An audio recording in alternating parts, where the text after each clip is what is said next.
L'artisanat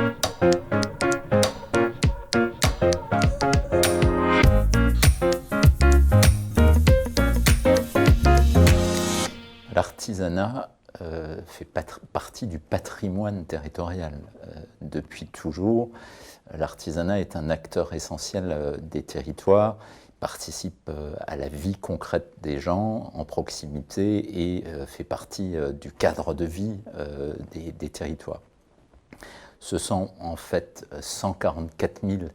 entreprises artisanales qui maillent le Grand Est, dans des métiers aussi différents que ceux qui concernent la vie quotidienne de nos concitoyens, l'alimentation, la construction, l'amélioration de l'habitat, mais aussi des activités de production avec des entreprises qui sont en sous-traitance, des entreprises industrielles qui sont implantées sur les territoires, mais aussi des activités de service, et on n'y pense pas souvent, mais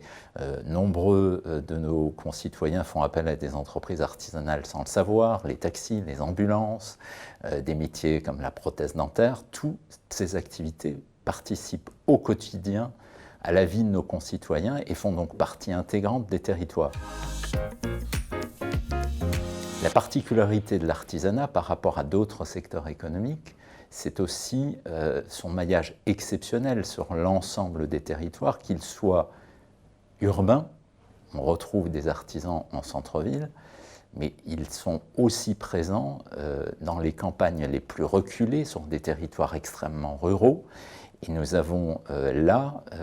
une implication très forte dans l'aménagement du territoire. Ces 144 000 entreprises qui occupent plus de 300 000 personnes sur le Grand Est, elles constituent un réseau de forces économiques à la fois en matière d'emploi, mais aussi en matière de qualité de vie de l'ensemble des citoyens, à la fois urbains et ruraux. Les relations avec les territoires sont déjà bien installées. Nous participons à la vie des territoires par différentes formes, d'abord par notre présence. Le réseau des chambres de métiers est présent partout, sur tous les territoires.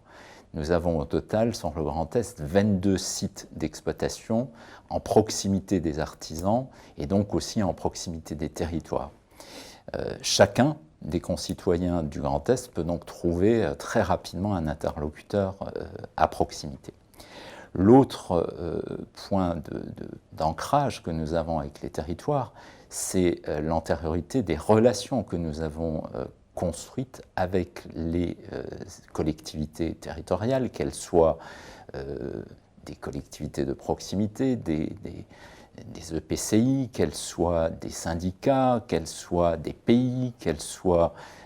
des parcs naturels ou encore des plus grandes collectivités telles que des métropoles. Nous travaillons avec elles depuis très longtemps. Nous travaillons d'abord avec elles parce que nous avons un rôle officiel, public, d'émettre des avis sur l'organisation des territoires et notamment sur les documents d'urbanisme. Il y a donc une longue histoire entre les collectivités et nous parce que nous connaissons bien le territoire. Nous avons aussi une habitude de travailler avec elles par la proximité de nos collaborateurs. Et plus de 750 collaborateurs maillent ce territoire, y sont présents, y vivent pour la plupart et connaissent donc parfaitement à la fois la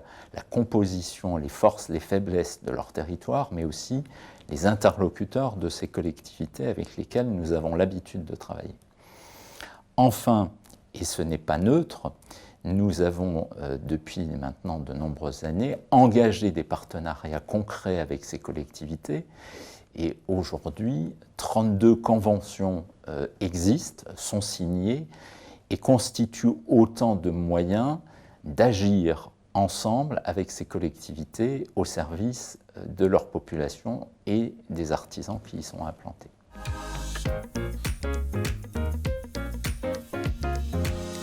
Notre objectif est d'aller plus loin et donc de proposer cette offre de service à de nouvelles collectivités. Et c'est pourquoi nous avons effectivement organisé une offre de service, construit une offre de service qui répondent à différents objectifs des collectivités. Un objectif premier qui est celui de mieux connaître son territoire, un objectif second qui est davantage orienté vers l'action au service des artisans, et enfin une troisième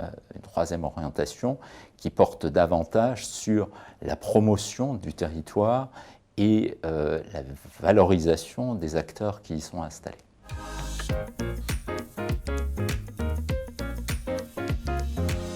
Eh bien, c'est permettre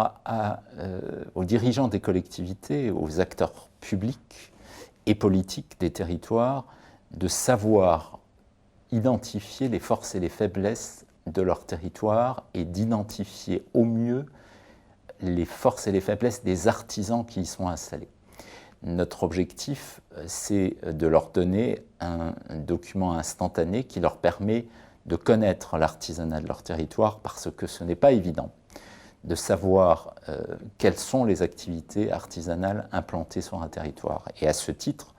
nous avons sorti un document synthétique qui leur permet en un regard d'avoir les éléments clés de l'artisanat qu'on appelle la fiche Focus. Le Focus,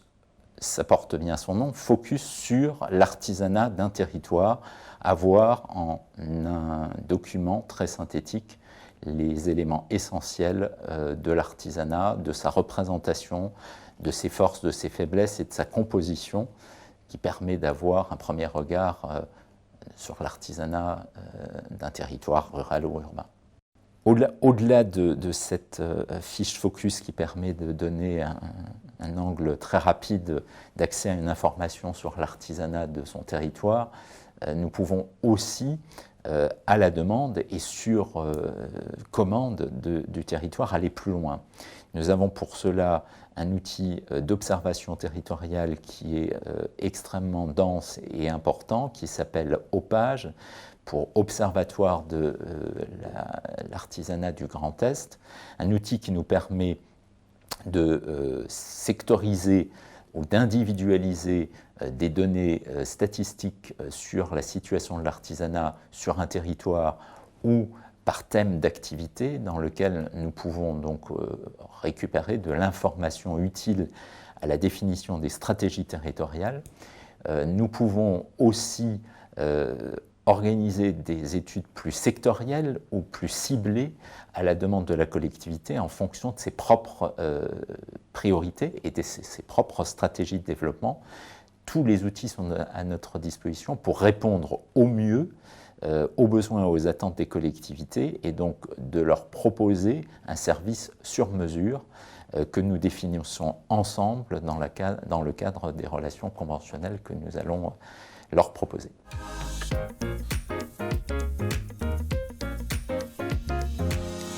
Et c'est la deuxième solution que nous proposons aux collectivités territoriales, c'est d'aller un petit peu plus loin, mais c'est de leur permettre sur leur territoire d'organiser la relation entre la chambre de métier et les artisans, de l'orienter, de définir ensemble des champs d'action prioritaires et dans ces champs d'action prioritaires, au regard d'un premier diagnostic, d'aller vers un accompagnement personnalisé, individualisé, propre au territoire, réalisé par des gens du territoire, au service du territoire et sur le territoire.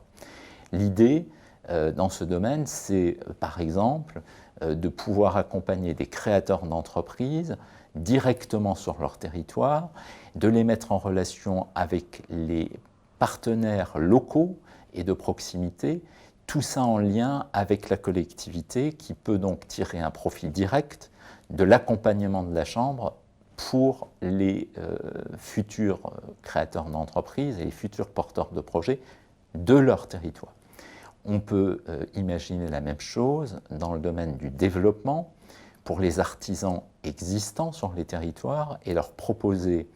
un accompagnement personnalisé pour les faire évoluer dans le domaine du développement technologique, du développement commercial, ou répondre à des impératifs nouveaux tels que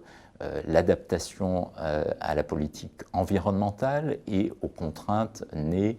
des exigences du numérique.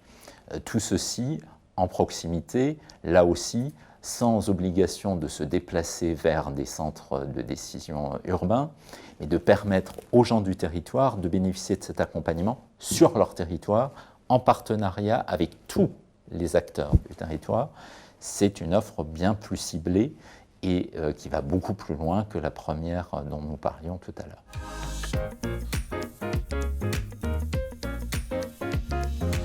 Alors le rôle de la CMA, c'est d'apporter son expertise en matière de conduite de projet.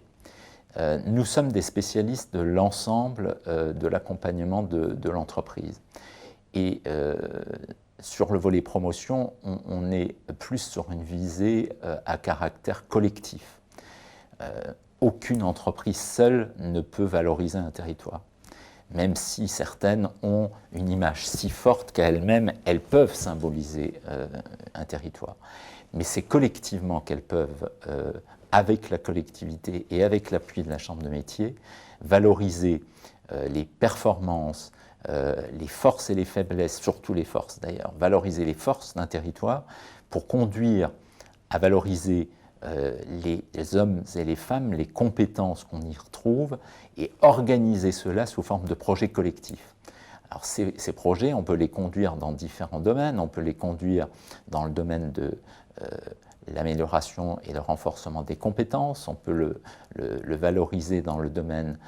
des spécificités technologiques de certains territoires qui ont des forces dans certains domaines. On parle bien de la route du verre dans certains territoires, et dans notre région,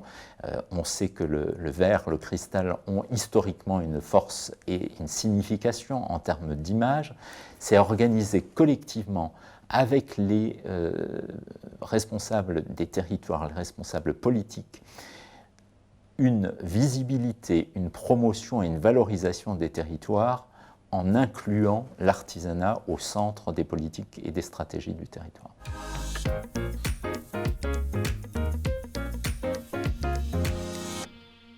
Alors, on a une expertise dans de nombreux domaines, et la volonté dans ces opérations collectives, c'est de pouvoir travailler avec les collectivités sur des thématiques qui valoriseront les entreprises artisanales du territoire, leur donneront un accès plus facile au marché, et je pense notamment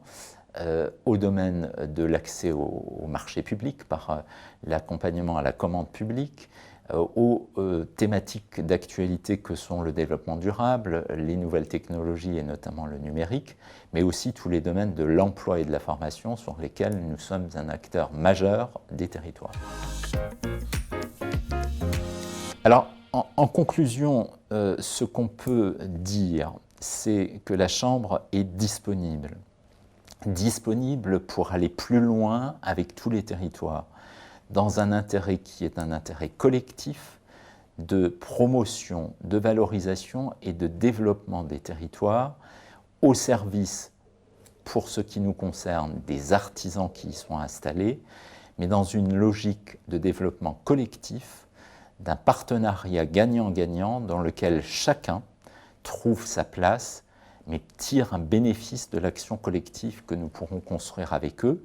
Et donc j'invite les responsables des collectivités territoriales à prendre le plus rapidement possible attache avec les présidents des chambres départementales, donc représentant l'artisanat sur les territoires départementaux, mais aussi avec les directeurs territoriaux qui sont mes collaborateurs de proximité sur chacun de ces territoires. Les coordonnées sont faciles à trouver, tant sur le site internet cma-grandest.fr que sur l'ensemble des documents que nous mettrons à disposition des collectivités.